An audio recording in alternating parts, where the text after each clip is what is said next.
ফারুক রাদিয়াল্লাহু আনহু তার জন্য অনেক দূর থেকে এক বাজার থেকে সংগ্রহ করে মাছ আনা হলো। হুজুরের জন্য মাছটাকে রান্না করে রেডি করে রুটির মাধ্যমে রুটি একটা বানিয়ে ওই রুটির উপরে মাছটাকে রেখে অসুস্থ ওমর ফারুক রাদিয়াল্লাহু আনহু তার সামনে পরিবেশন করা হয়েছিল। আল্লাহর নবী সাহাবীরা বললেন, ও আমিরুল মুমিনিন, আপনার দীর্ঘদিনের মনের চাহিদা, আপনি মাছ খাবেন বলেছিলেন, আমরা অনেক কষ্ট করে আপনার জন্য মাছটা সংগ্রহ করে আনলাম। হুজুর আপনি মাছটা জান ভরে খান আর আমাদের জন্য দোয়া করুন।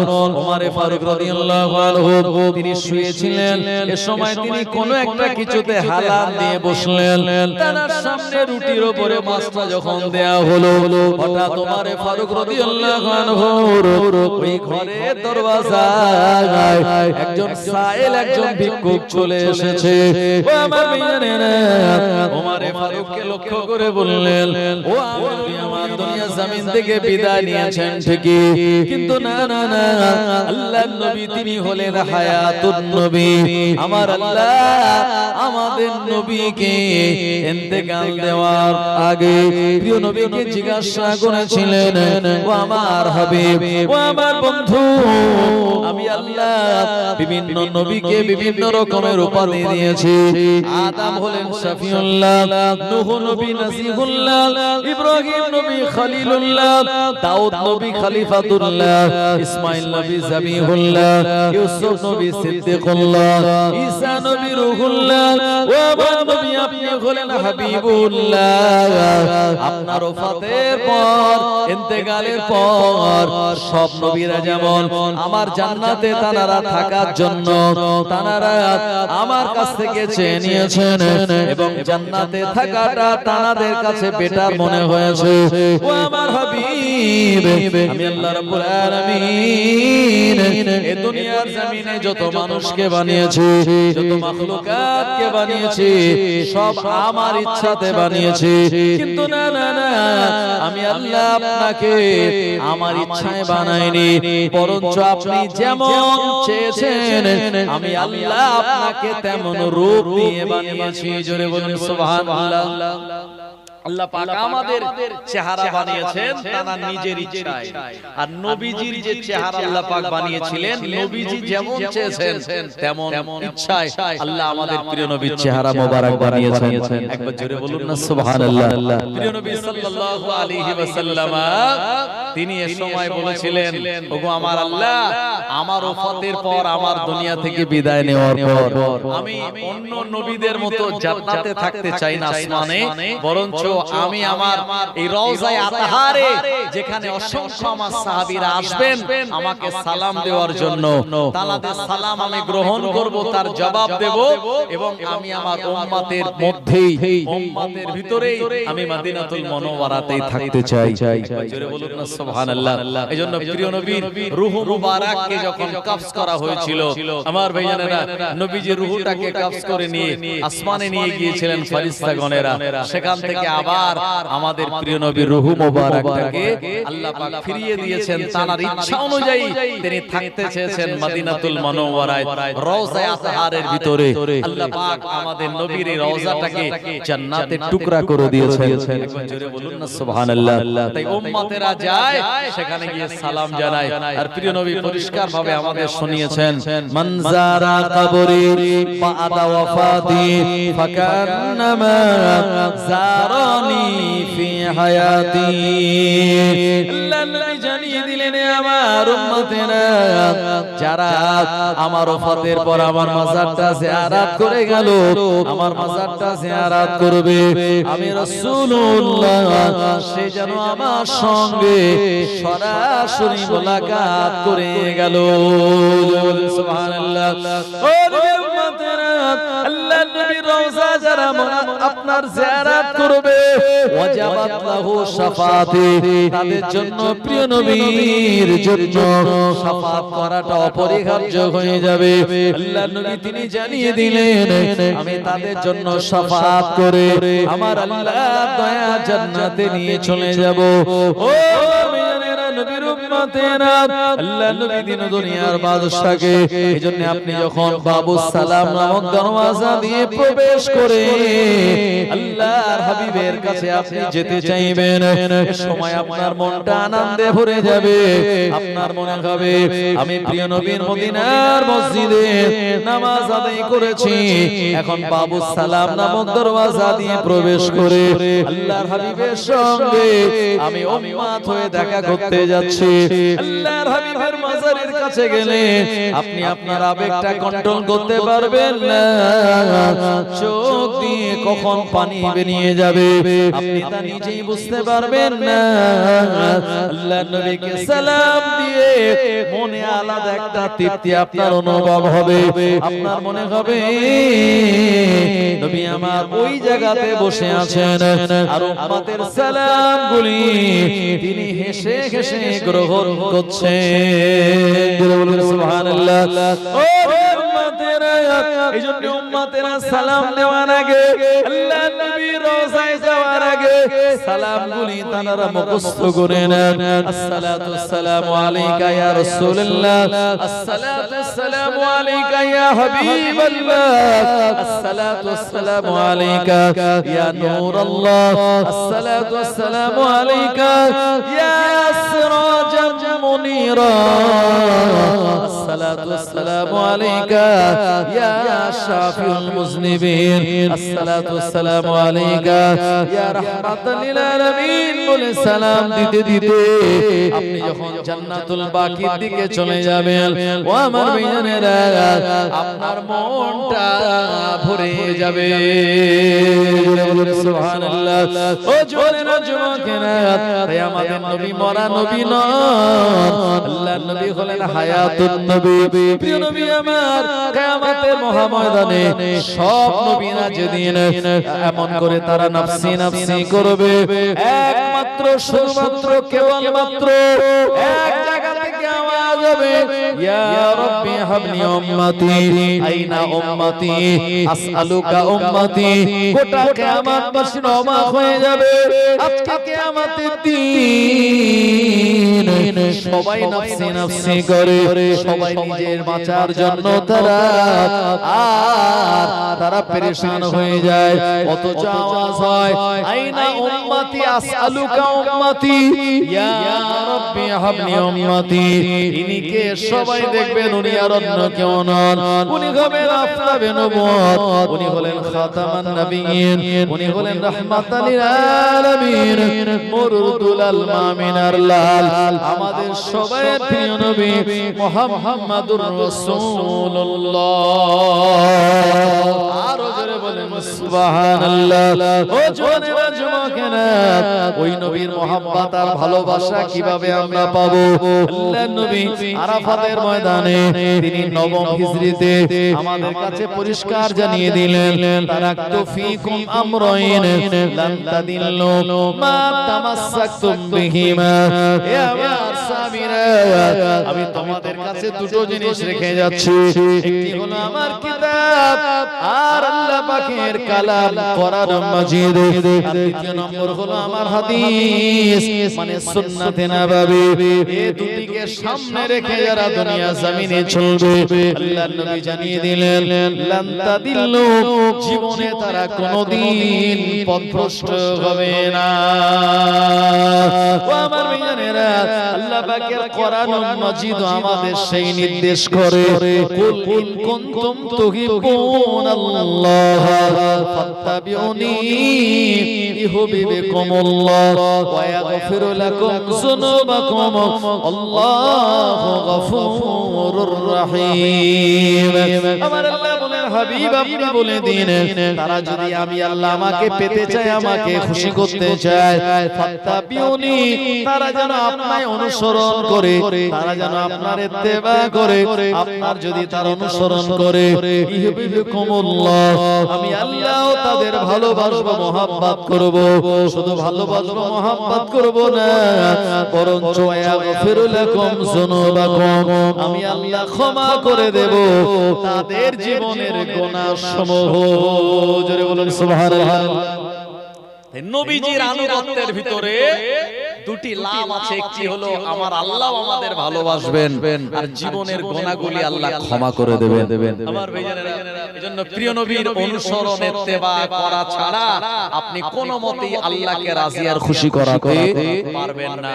কারণ কোরআনুল মাজিদের 82 জায়গায় লেখা আছে ও আকিমুস সালাত, তোমরা নামাজ প্রতিষ্ঠা করো। কিন্তু নামাজ আমরা কিভাবে পড়ব, কোন সময় কোন নামাজ পড়ব, নামাজ পড়ার পদ্ধতি কি, তরিকা কি, এগুলি জানতে গেলে আপনার নবীজির হাদিস ফলো করতে হবে।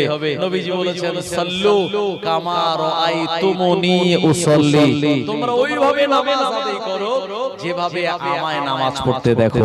একবার জোরে বলুন না সুবহানাল্লাহ। তাই আমরা যে নামাজ আদায় করেছি যে পদ্ধতিতে, নবীজি সেম পদ্ধতিতে এই নামাজ তিনি আদায় করেছিলেন। তাই নবীজির দেখানো সেই আদর্শ রাস্তা যারা মেনে চলেছেন, আমার আল্লাহ রাব্বুল আলামিন তানাদের দ্বারা ইসলামকে সম্মানিত করেছেন। ইসলামকে আমার আল্লাহ রাব্বুল আলামিন মানুষের কোনায় কোনায় ঘরে ঘরে পৌঁছে দিয়েছেন সেই নবীজির সুন্দরতম আদর্শের দ্বারা। নবীজি জানাদেরকে একেবারে কাছাকাছি নিয়ে নবীজির আদর্শ তানাদের ভিতরে প্রবেশ করিয়ে দিয়েছিলেন। তানারা হলেন আসহাবিকান নুজুম, তানারা হলেন সাহাবী, আর সাহাবী মানে আকাশের নক্ষত্র।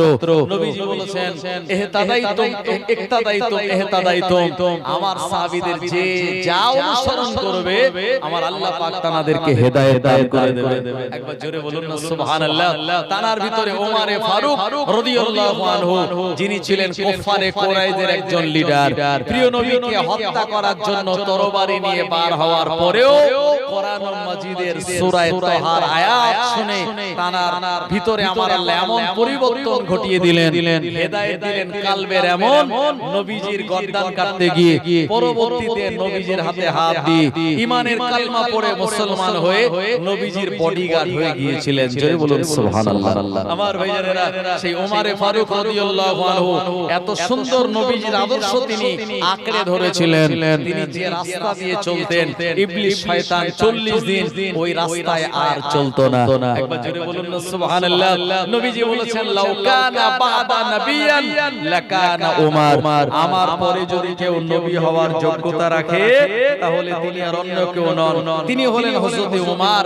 আমার ভাইজানেরা, তাই নবীজি সাল্লাল্লাহু আলাইহি ওয়াসাল্লামের আনুগত্য করার মাধ্যমে, নবীজিকে ভালোবাসার মাধ্যমে আল্লাহ পাক তার মর্যাদাকে কত উঁচুতে বাড়িয়ে দিয়েছেন। আমার ভাইজানেরা, সেই ওমরে ফারুক রাদিয়াল্লাহু আনহু, তানাকে আল্লাহ খালি সাহাবীর মর্যাদা দেননি, বরঞ্চ তিনি একজন আমিরুল মুমিনিন হয়েছিলেন। গোটা এই মুসলিম সাম্রাজ্যের তিনি একজন রাষ্ট্রপতি হয়েছিলেন। এইভাবে সুন্দর যে সিস্টেম তানার দ্বারা পরিচালিত হয়েছিল, আজও সেই ওমরে ফারুকের পরিচালনা করা সিস্টেমগুলি আমাদের সমাজে অব্যাহত এবং এটা কিয়ামত পর্যন্ত চলবে। রেশন ব্যবস্থা যেটি ওমরে ফারুকের জামানাতে শুরু হয়েছিল, আমার ভাইজানেরা, নিজের দেশে টাকা বানানোর পদ্ধতি ওমরে ফারুকের জামানায় চালু হয়েছিল। এমন করে আপনার বিচার ব্যবস্থার মাধ্যমে আপনার সেখানে কাজী নিযুক্ত করে সেই জায়গায় বিচারের সুন্দরতম একটা সিস্টেম, আদালত গড়ে তোলা, যেটি ওমরে ফারুকের জামানা থেকে শুরু হয়েছিল। আমার ভাইজানেরা, ওমরে ফারুক রাদিয়াল্লাহু আনহু তানার জামানা থেকে এই ভাতার ব্যবস্থা চালু হয়েছিল। বার্ধক্য ভাতা বলুন, বৃদ্ধ ভাতা বলুন, বিধবা ভাতা বলুন, যত ভাতা চলছে ওমরে ফারুক রাদিয়াল্লাহু আনহু তানার সাম্রাজ্যের সময় তিনি সর্বপ্রথম এটা প্রচলন করেছিলেন। আর এটা আমাদের সমাজে এমনকি কিয়ামত পর্যন্ত এটা বিদ্যমান থাকবে, কারণ এটা নবীজির দেখানো আর সাহাবে কেরামের করা একটি সুন্দরতম পদ্ধতি। একবার জোরে বলুন সুবহানাল্লাহ। ওমরে ফারুক রাদিয়াল্লাহু আনহু তিনি কেমন মানুষ ছিলেন, তার জীবনী শুনলে, তার আখলাক আদর্শ শুনলে আমরা অবাক হয়ে যাব। ওমরে ফারুক তিনি যখন অসুস্থ হলেন একটা সময়, তিনি মাছ খাওয়ার ইচ্ছা করেছিলেন, যে আমাকে মাছ দেয়া হোক, আমি এই মাছ খেতে বড় পছন্দ করি। আমার ভাইজানেরা, আপনি যদি প্রতিদিন গোশত খান তো আপনার শরীর অসুবিধা হতে বাধ্য, মানে আপনার শরীরটা খারাপ হতে পারে, আপনার ইউরিক অ্যাসিড বেড়ে যেতে পারে, আপনার প্রেসার হাই হয়ে যেতে পারে। কিন্তু আপনি যদি প্রতিদিন মাছ খান আপনার শরীরে খুব একটা অসুবিধা হবে না। ওমরে ফারুক রাদিয়াল্লাহু আনহু গোশতের থেকে তিনি মাছ খাওয়া বড় পছন্দ করতেন। এই সময় ওমরে ফারুক তিনি যখন বললেন যে মাছ আমার জন্য একটু তোমরা এনে দাও, আমার অনেক দিনের একটু মনে মনের ইচ্ছা আমি একটু মাছ খাবো, কারণ মক্কাতুল মুকাররমায় তো আমাদের এলাকার মতো এত পুকুর নাই, আর সেখানে এত আপনার ওই ভেড়ি নাই, আর নদী নালা এত নাই। আমার ভাইজানেরা সেখানে বেশি মরুভূমি আর বেশি পাহাড়, তো মাছ আনতে গেলে মোটামুটি অনেক দূরেই যেতে হবে। আমার ভাইজানেরা হযরত ওমর ফারুক রাদিয়াল্লাহু আনহু তার জন্য অনেক দূর থেকে এক বাজার থেকে সংগ্রহ করে মাছ আনা হলো।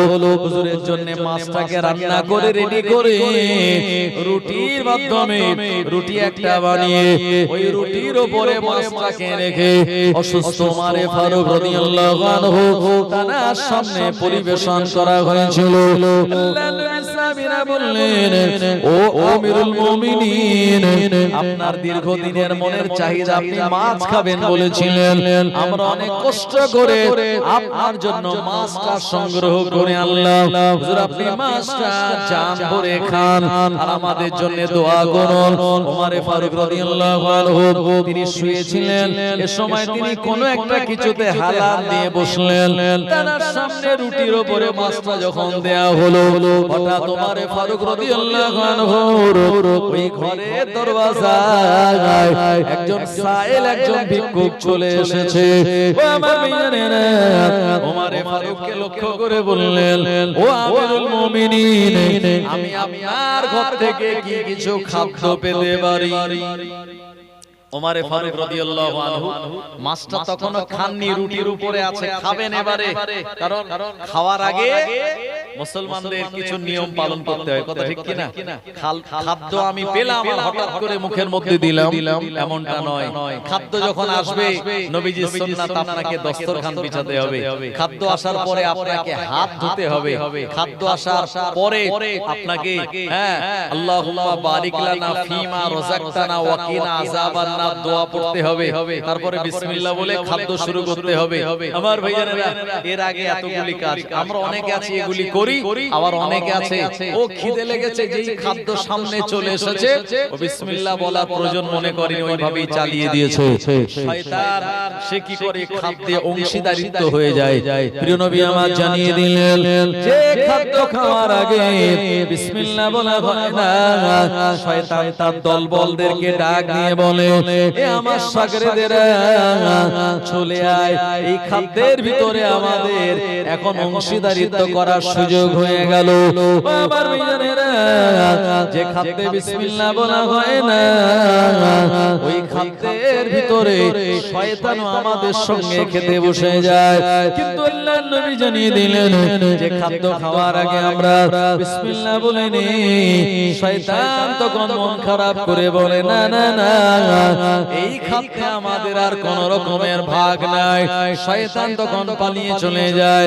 আল্লাহর নবী জানিয়ে দিলেন, আমার উম্মতেরা, খাদ্য যখন তোমরা রাখবে আলগা রাখবে না, কারণ আলগা খাদ্যে শয়তান এসে মুখ দেয়, আপনার সেখানে মাছি বসতে পারে। ও আমার ভাইজানেরা, এটা ঢেকে রাখার জন্য বলা হয়েছে। যদি আপনি খাদ্যটা ঢাকার মতো সরবত বা কোন রকমের প্লেট না পান, অন্তত একটা কাঠিও যদি পান, প্রিয় নবী বললেন, একটা কাঠি যদি বিসমিল্লাহ বলে খাদ্যের উপরে রেখে দেওয়া হয়, শয়তান ওই খাদ্যটা আর খেতে পারে না। জোরে বলুন সুবহানাল্লাহ। ও উম্মতেরা, ওমর ফারুক রাদিয়াল্লাহু আনহু বললেন, ও মুসাফিরা, যে ভিক্ষুক আমার দরওয়াজায় এসেছে, আমার এই রুটি আর মাছটা ওই ভিক্ষুককে দিয়ে দাও।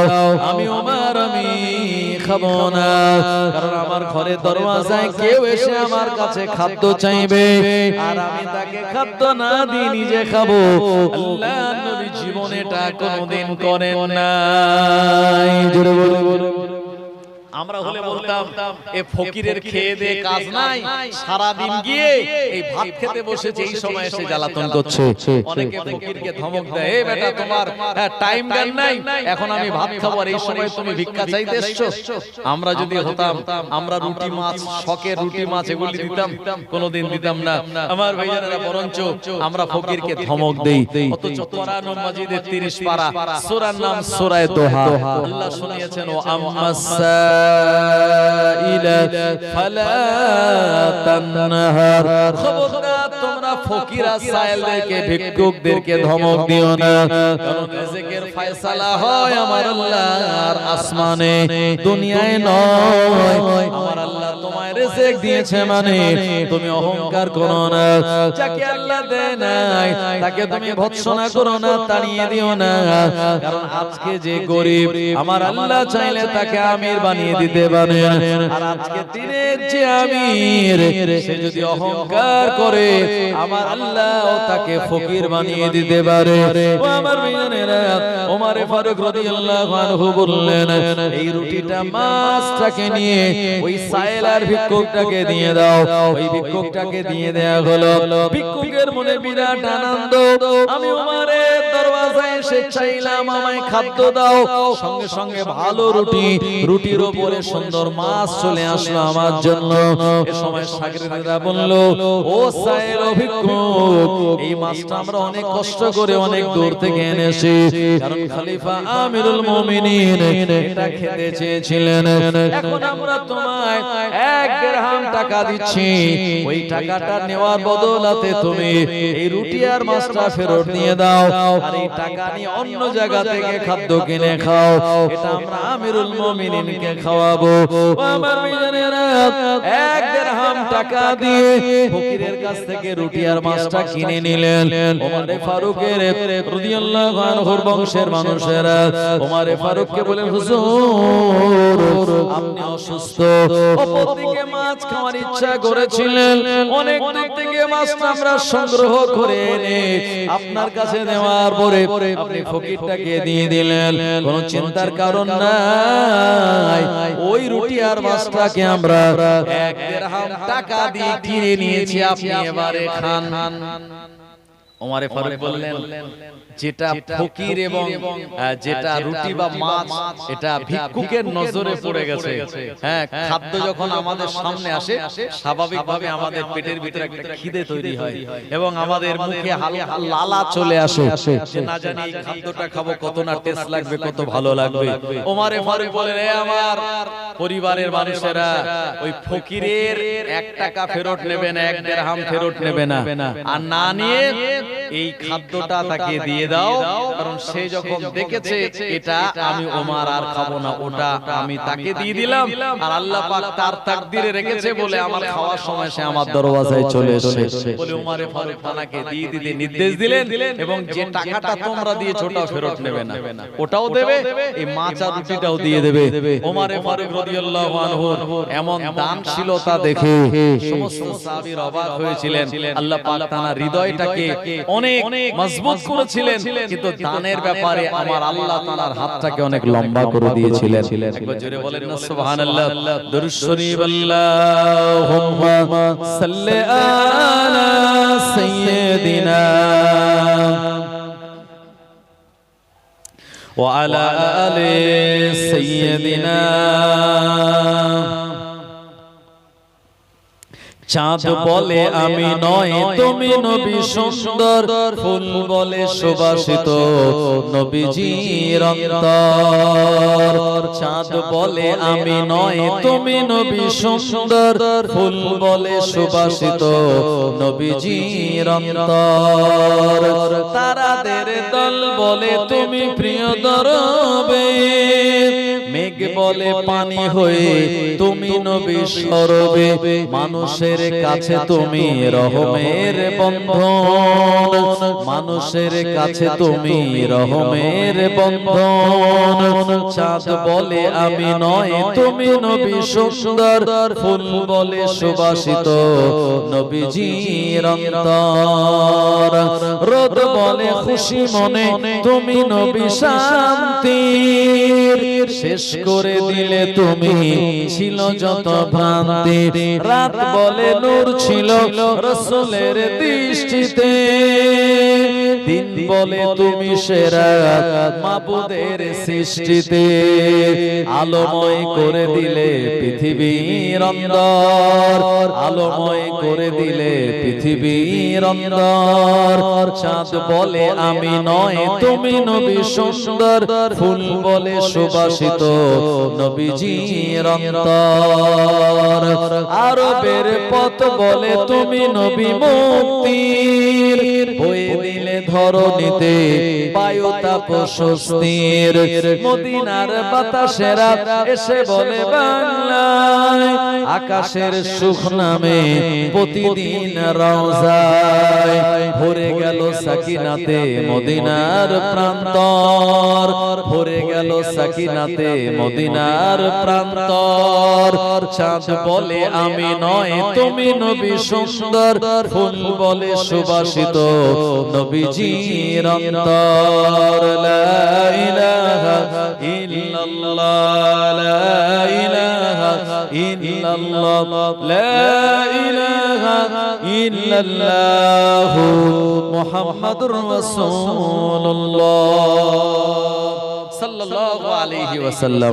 আমার ভাইজানেরা এজন্য আমার আল্লাহ রাব্বুল আলামিন কোরআন মাজিদে জানিয়েছেন ইয়া ইবাদিয়াল্লাযিনা আমানু হে আমার বান্দা বান্দীরা বিশ্বাসী বান্দা বান্দীরা ইন্না আরদি ওয়াসিয়াতুন আমার এই পৃথিবীটা প্রশস্তময় ফাইয়া ফাবুদুন সুতরাং তোমরা আমারই ইবাদত করো কুল্লু নাফসিন যায়িকাতুল মাউত প্রতিটা ব্যক্তি মৃত্যু স্বাদ গ্রহণ করবে সুম্মা ইলাইনা তুরজাউন এবং অতঃপর আমার কাছেই তোমাদের সবাইকে ফিরে আসতে হবে প্রত্যাবর্তন করতে হবে এই দুনিয়াটা অনেক বড় সাল্লি আলা সাইয়্যিদিনা মাওলানা মুহাম্মদ ওয়া আলা আলি সাইয়্যিদিনা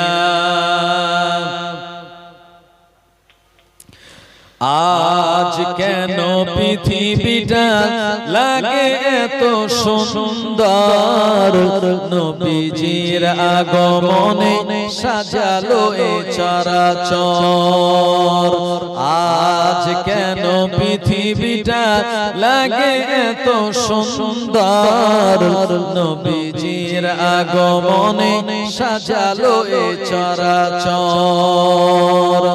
চারিদিকে নবরূপে করে ধারা ঝলমল সেই রূপ দেখে হয় আখি দয় সুশীতল আখি দয় সুশীতল গুঞ্জনে মুখরিত গোটা মোর প্রান্তর নবীজির আগমনে সাজালো এ চরাচর ফুল কলি দুলে দুলে সুগন্ধ ছড়ায় মৌমাছি দলে দলে মারহাবা কয়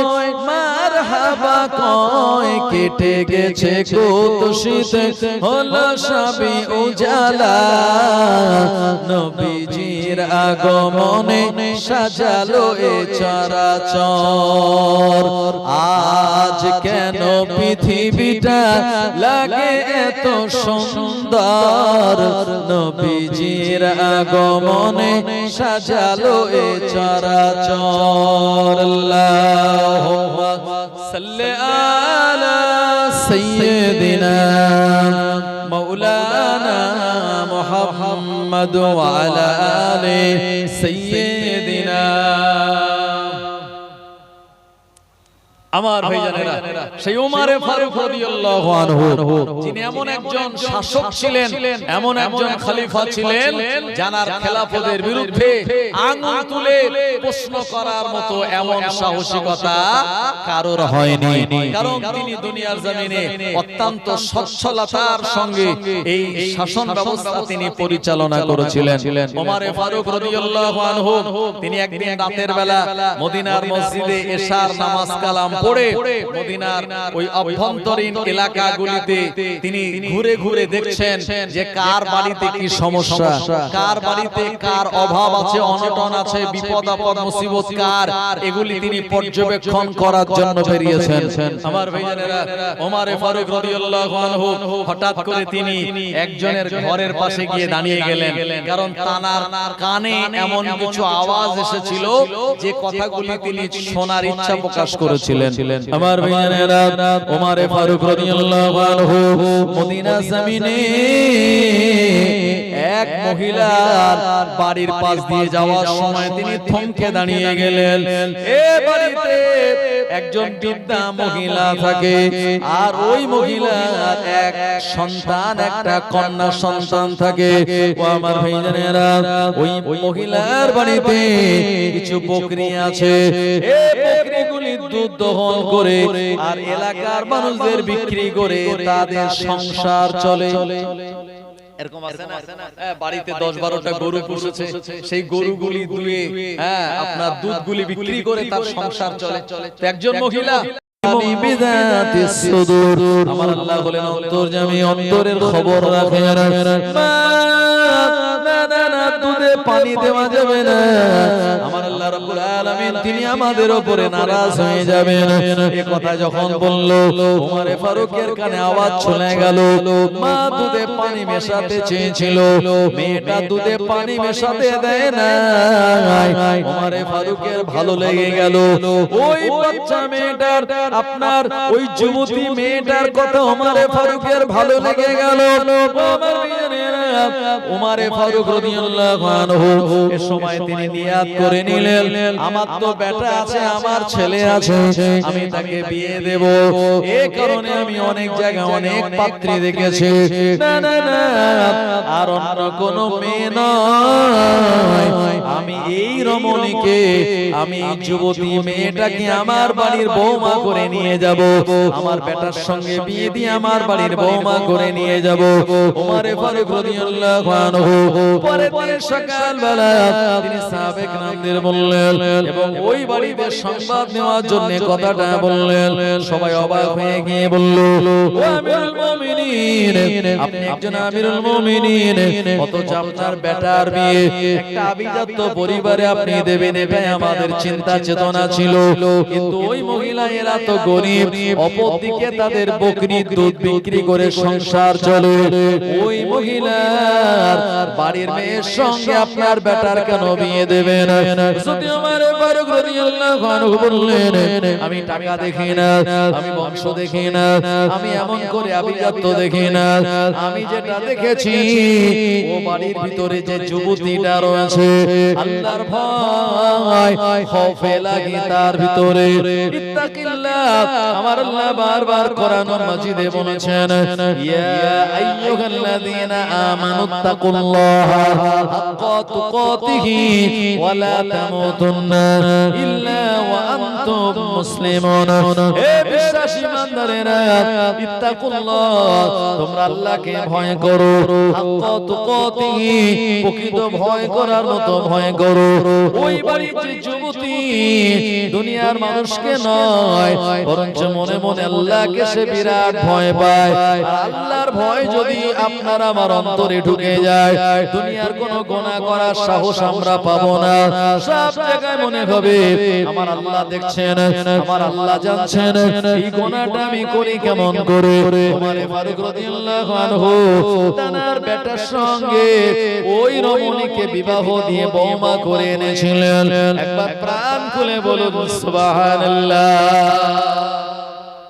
আমরা ছেলে বিয়ে দেওয়ার আগে টাকা দেখি, মেয়ের আব্বার কত টাকা আছে, কবিঘে জমি আছে, মার্কেটে দোকান কটা আছে। আমার ছেলের বিয়ে দেওয়ার পরে নাচে কত পাওয়া যাবে এটা আমরা হিসাব করে নেই। আমরা বংশ দেখি না, আমরা তাকওয়া দেখি না, আমরা পরহেজগারিতা দেখি না, আমরা কোরআন তেলাওয়াতকে প্রাধান্য দিই না, আমরা প্রাধান্য দেই টাকা আর রূপ।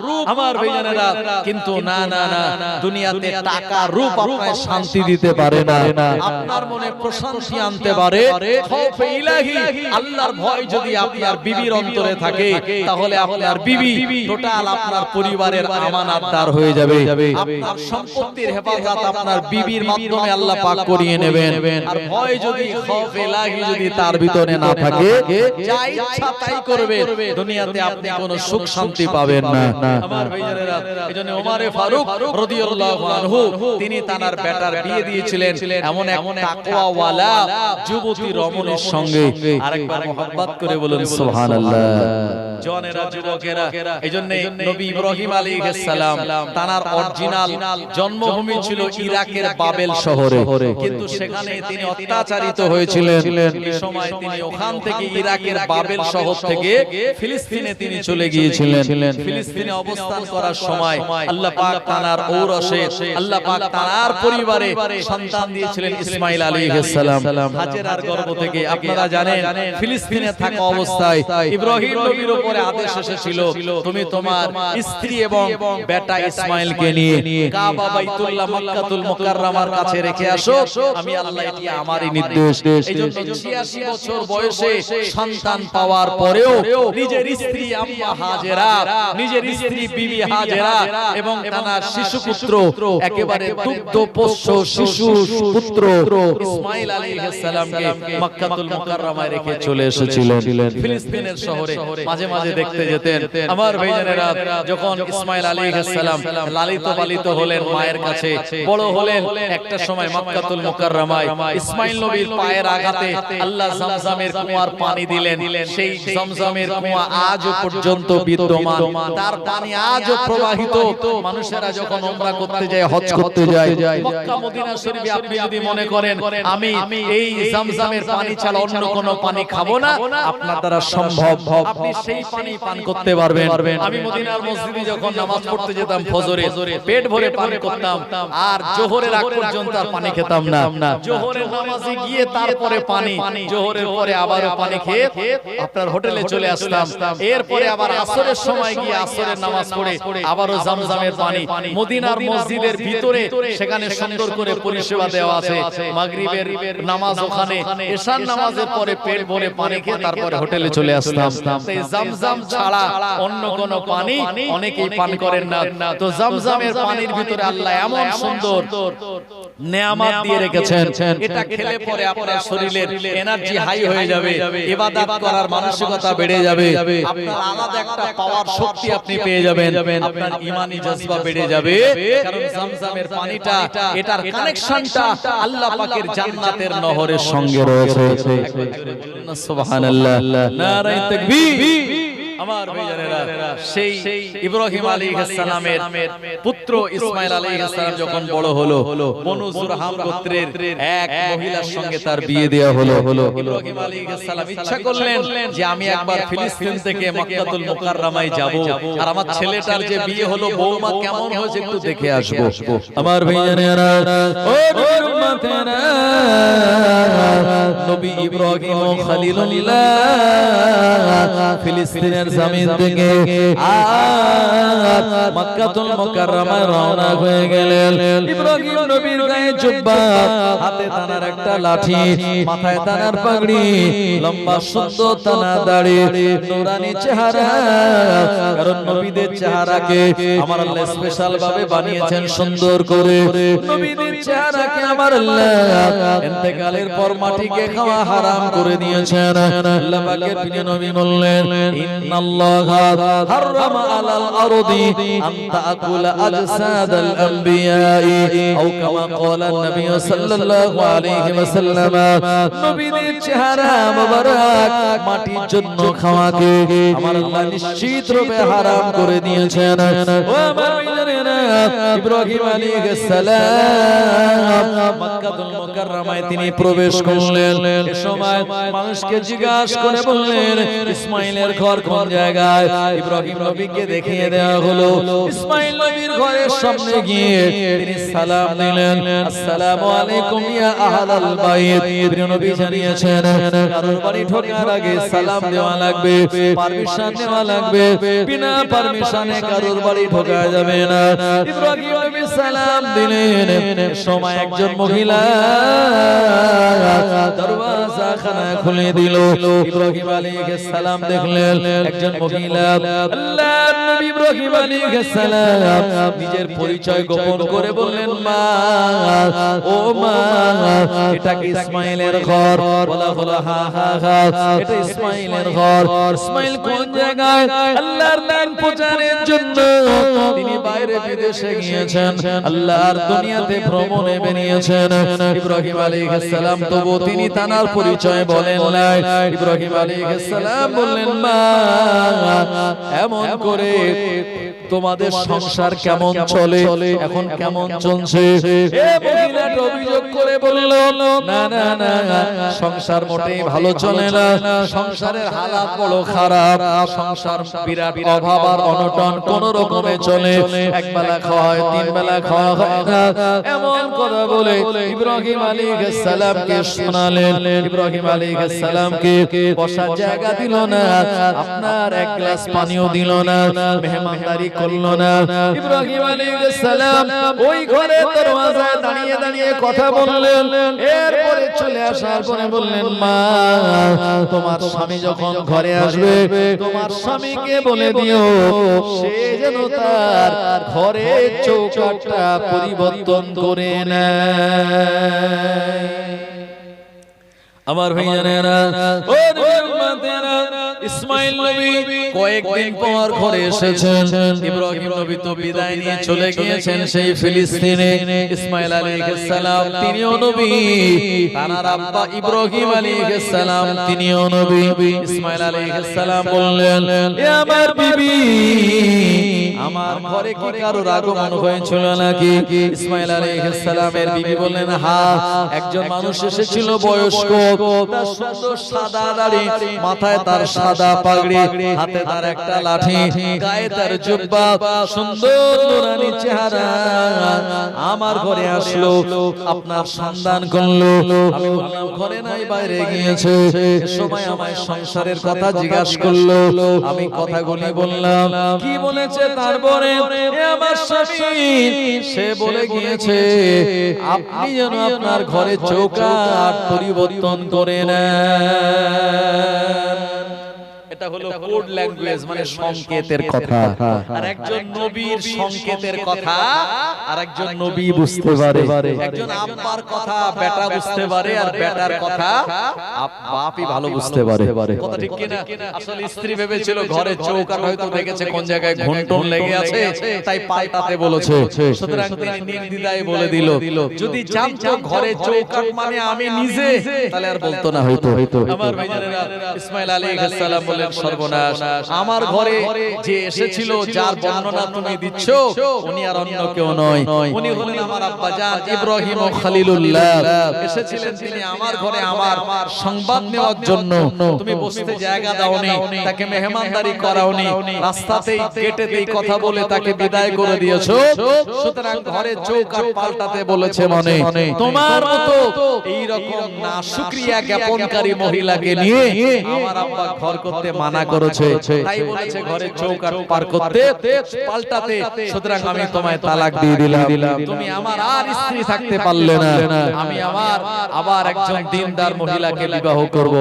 নবী ইসমাইল আলাইহিস সালাম স্ত্রীটাকে তালাক দিলেন।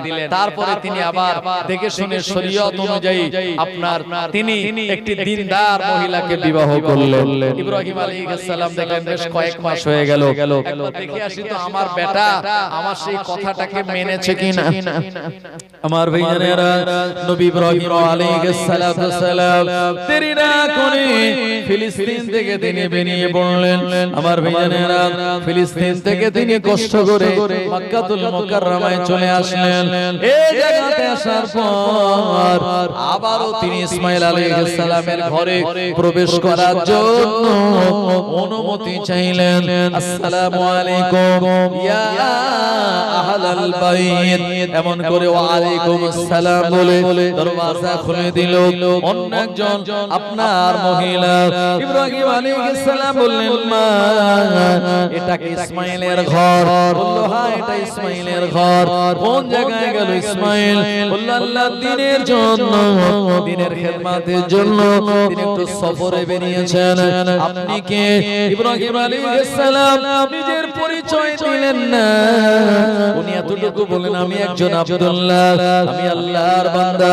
ইসমাইল আলাইহিস সালামের দ্বিতীয় বিবি বললেন, ও আল্লাহর বান্দা, আপনি আমার ঘরে আসুন, আপনাকে ওয়েলকাম, স্বাগতম, আহলান সাহালান মোবারকবাদ। এরপরে তাকে আহলান সাহালান মোবারকবাদ দিয়ে ঘরের ভিতরে বসার জায়গা দিলেন, সুন্দর ব্যবস্থা করলেন। ও আমার ভাইয়েরা, পানি দিলেন, কিছু মেহমানদারি যা ছিল ঘরে সেগুলি তিনি মেহমানদারির জন্য আয়োজন করলেন। ও জওয়ানেরা, যুবকেরা, ইব্রাহিম আলাইহিস সালাম দ্বিতীয় বৌমার হাতে পানি খেলেন, খাদ্য খেলেন।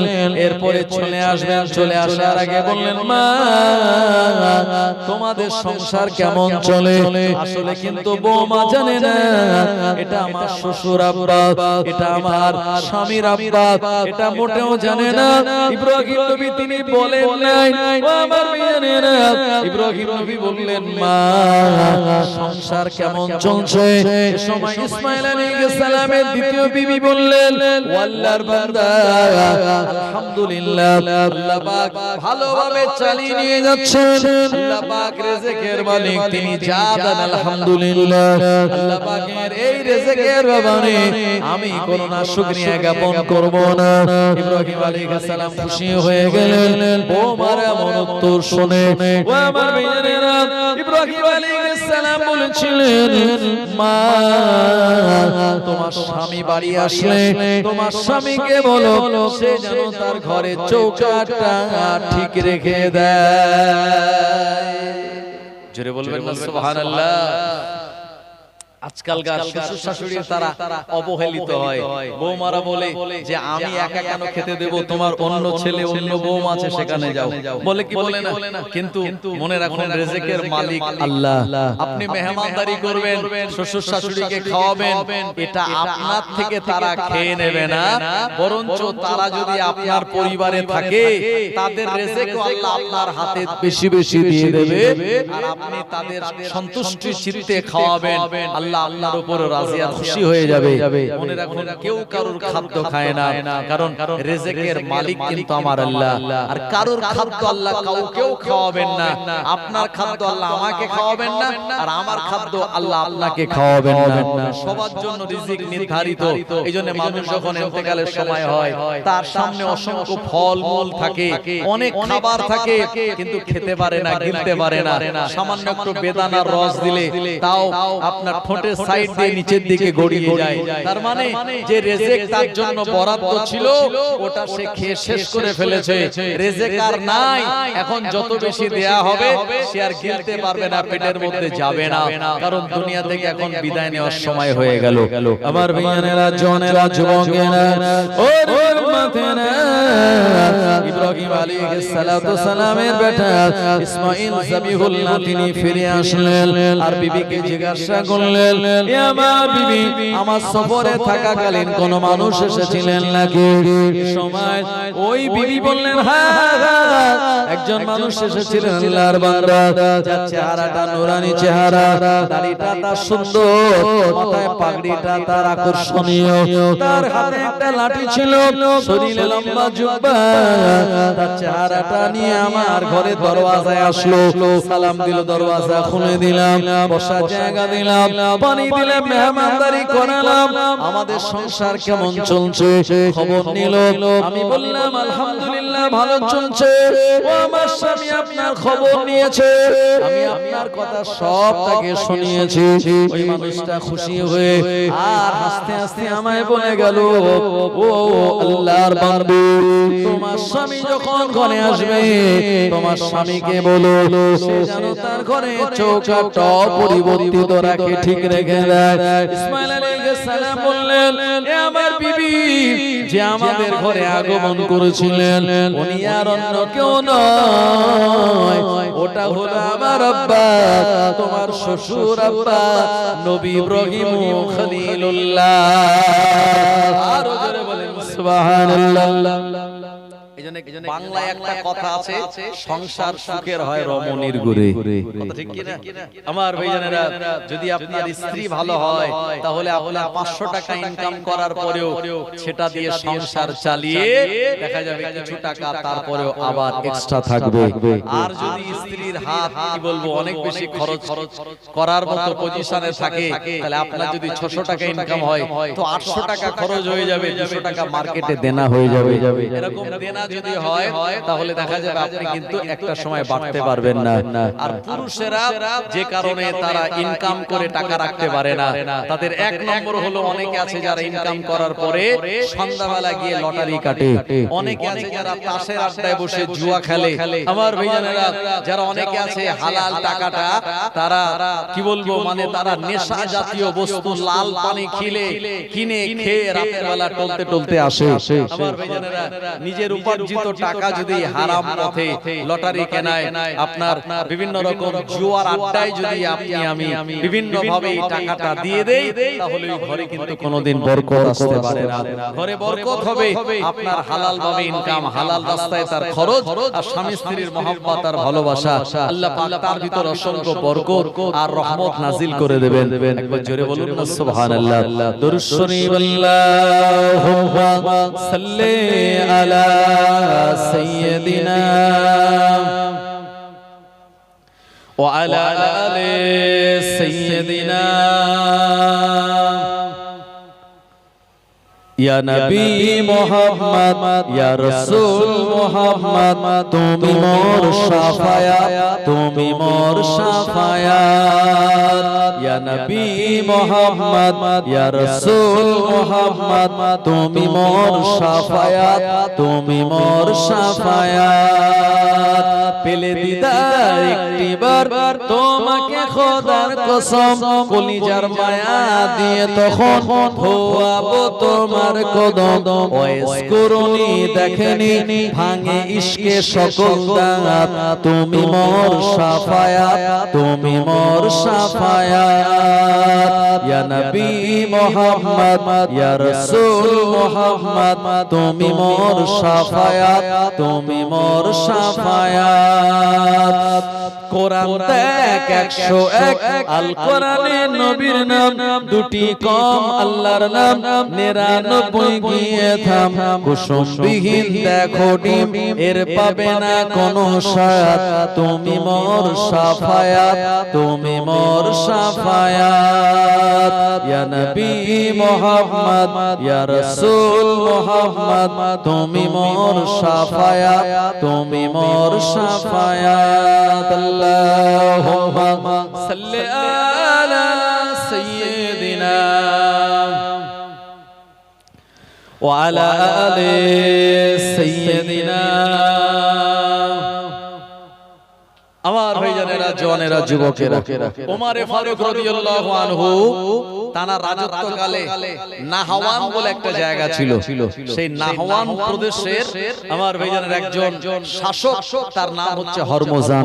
এই হরমুজান নাহওয়ানদের একজন শাসক, যে বারবার মুসলমানদের উপরে তার একটা আক্রমণ চলে এবং মুসলমানদেরকে সে আঘাত করার জন্য বিভিন্ন রকমের নীল নকশা ব্লুপ্রিন্ট সে তৈরি করে। মাঝে মাঝে ওমরে ফারুকের জামানায় সংবাদ পাওয়া যায় ওই নাহওয়ানদের যে বাদশার নাম তার হরমুজান, সে মুসলমান সাহাবে কেরামদের উপরে অ্যাটাক করতে আসছে।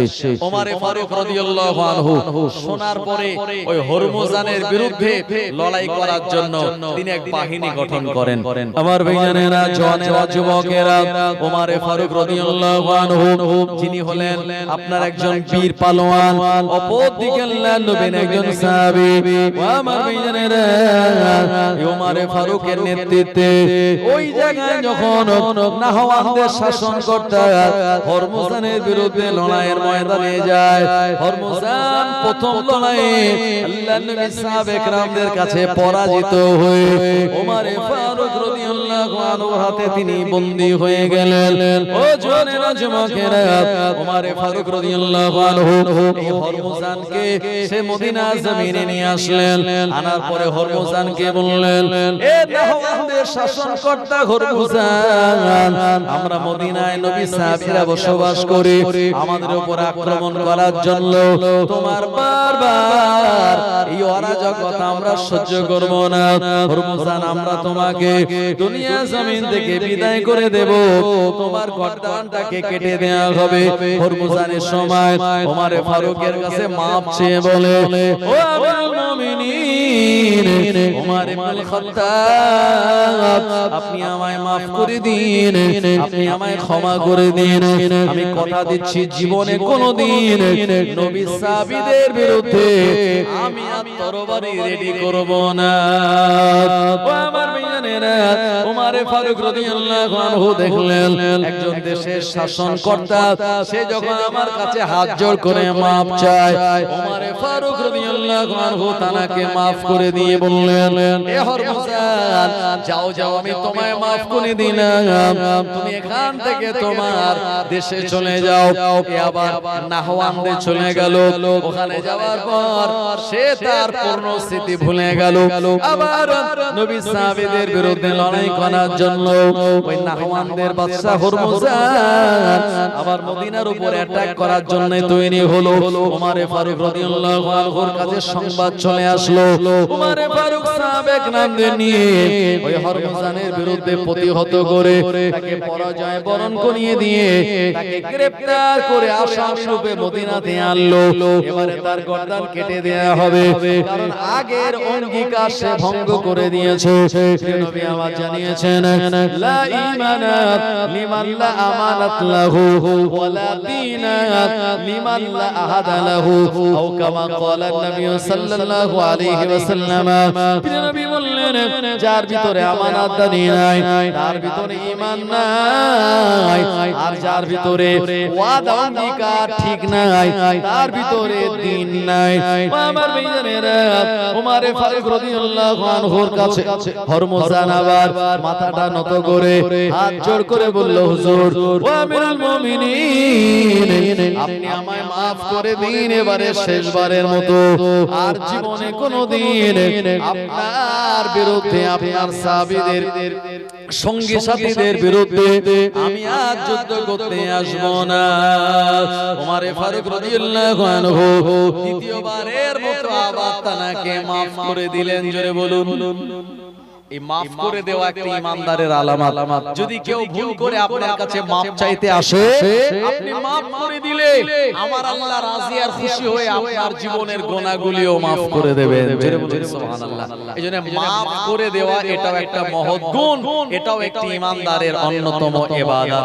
আমার ভাইয়েরা, কিন্তু নাহওয়ানদের শাসনকর্তা হরমুজান সে কয়েক বছর পর আবারও সাহাবে কেরামদের বিরুদ্ধে লড়াই করেছে এবং আক্রমণ করেছে। তার একটাই হিংসা, ওমরে ফারুকের চারিদিকে বিরাট সুনাম সুখ্যাতি, কিন্তু আমি নাহওয়ানদের একজন শাসনকর্তা, আমার নাম কেউ নেয় না। আমার ভাইজানেরা, এই রাগে তার টার্গেট ছিল ওমরে ফারুককে যদি আমি দুনিয়া থেকে বিদায় করতে পারি, তাহলে ওই শাসকের ওই গদিটা আমি পেয়ে যাব, রাজত্ব আমার হাতে চলে আসবে। আমার ভাইজানেরা, এরপরে তৃতীয়বার আবারও লড়াই করার জন্য আসলো। নবী সাহাবীদের নিয়ে ওমরে ফারুক গেলেন, হরমুজানকে পরাস্ত করে তাকে গ্রেফতার করে আনলো। এবারে আর ছাড়া হবে না, এবারে তার গর্দানে তরবারি মারাই হবে। সাহাবীরা বললেন, ওমরে ফারুক, আপনি দুইবার তাকে ছেড়ে দিয়েছেন, তৃতীয়বার আর ছাড়া যাবে না, কারণ বারবার সে ওয়াদা খেলাফ করছে, আর ওয়াদা খেলাফ যারা করে তারা হলো চরম ইসলামের দুশমন, তাদের ভিতরে দ্বীনের কোনো অংশ থাকতে পারে না। আপনি তার উপরে তরবারি মারার হুকুম দিন, আমরা তরবারি মেরে দেব। তার পিছনে হাত দুটো বাঁধা হলো আর একটা জায়গায় তাকে বসিয়ে দেয়া হলো। পিছন দিক দিক দিয়ে গর্দানে তরবারি মেরে দুনিয়া থেকে তাকে শেষ করে দেয়া হবে। মানুষের মৃত্যুদণ্ড দেওয়ার আগে তাকে জিজ্ঞেস করা হয়, তোমার জীবনের কোন শেষ ইচ্ছা কিছু আছে নাকি? যখন হরমুজানকে জিজ্ঞেস করা হলো, হরমুজান বলল, আমি এক গ্লাস পানি খেতে চাই, আমাকে এক গ্লাস পানি দাও। আমার ভাইজান ওমর ফারুক বললেন, বেচারা, তার গর্দানে তরবারি মারা হবে, এক গ্লাস পানি চেয়েছে, এক গ্লাস পানি তাকে দিয়ে দাও, ও পানিটা খাক, তারপরে তরবারি মারা হবে। আমার ভাইজানেরা, ও নবীর উম্মতেরা, ওই এক গ্লাস পানি সে হাতে নিয়ে নিল। এরপরে সে পানিটা না খেয়ে সে হাতে ধরে রেখেছে। ওমর ফারুক রাদিয়াল্লাহু আনহু বললেন, এ হরমুজান, পানিটা তুমি পান করো। হরমুজান বলল, আমার ভয় হয় এই পানিটা পান করার আগে আমায় মেরে দেয়া হবে, আমার গর্দানে তরবারি চালিয়ে দেওয়া হবে। ওমর ফারুক রাদিয়াল্লাহু আনহু বললেন, না না না, আমি তোমায় কথা দিচ্ছি, ওই গ্লাসের পানি তোমার পেটের ভিতরে না যাওয়া পর্যন্ত তোমার উপরে তরবারি মারা হবে না। ও নবীর উম্মতেরা, এই কথা ওমর ফারুক যেই বলে দিয়েছেন, হরমুজান বলল, আপনি ঠিক বলছেন তো, এই গ্লাসের পানি আমার পেটে না যাওয়া পর্যন্ত আপনি আমায় মারবেন না। ওমর ফারুক বললেন, হ্যাঁ, আমি কথা দিয়েছি, এই পানিটা তোমার খাওয়া হয়ে যাবে, তারপরে তোমার উপরে আঘাত করা হবে। সঙ্গে সঙ্গে হরমুজান ওই গ্লাসের পানিটা আল্লাহর জমিনে ফেলে দিয়েছে। এরপরে হরমুজান বলল, না না না, ওমর ফারুক, আপনি ওয়াদা করেছেন এই গ্লাসের পানি আমার পেটে না যাওয়া পর্যন্ত আপনি আমায় মারবেন না, কিন্তু গ্লাসের পানি তো আমার পেটে গেল না, আমি জমিনে ফেলে দিয়েছি, সুতরাং আপনি আমায় কেমন করে মারতে পারেন? ও জওয়ানেরা, যুবকেরা, নবীর উম্মতেরা, হরমুজানের এমন কৌশল দেখে আল্লাহর নবীর প্রাণপ্রিয় সাহাবী ওমর ফারুক রাদিয়াল্লাহু আনহু তিনি মুচকি হেসে বললেন, ও হরমুজান, জীবন রক্ষা করার জন্য তুমি অভিনব এক কৌশল অবলম্বন করেছো, তবে আমি ওমর জামান যখন দিয়েছি, আমি তোমায় মারব না। জীবনে বাঁচার জন্য, এমন কৌশল অবলম্বন করার জন্য আমি তোমায় মাফ করে দিলাম, আমি তোমায় আবার ছেড়ে দিলাম। সুবহানাল্লাহ। ও নবীর উম্মতেরা, নাহওয়ানদের শাসনকর্তা হরমুজান নিজের দেশে চলে গেল, আর বালিশে মাথা দিয়ে রাতের বেলা চিন্তা করে, না না না, ইসলাম যদি সত্য না হতো ওমর আমায় ছেড়ে দিত না, ইসলাম ধর্ম যদি বাস্তব না হতো ওমর ফারুক রাদিয়াল্লাহু আনহু আমায় ছেড়ে দিত না। হরমুজান এ সময় দেরি না করে 3 থেকে 4 মাস পর বিরাট এক কাফেলা নিয়ে ওমর ফারুক রাদিয়াল্লাহু আনহু দরবারে চলে এসেছে। আসসালাতু আসসালামু আলাইকা ইয়া আমিরাল মুমিনিন। ওমর ফারুক জবাব দিলেন। এই সময় হরমুজান বলছে, হুজুর, আমি আপনার বিরুদ্ধে আর লড়াই করার জন্য নয়, বরং ইসলামের সুন্দর আদর্শ আর নীতি দেখে এখন আমি আপনার হাতে হাত দিয়ে ঈমানের কালেমা পড়ে নেব।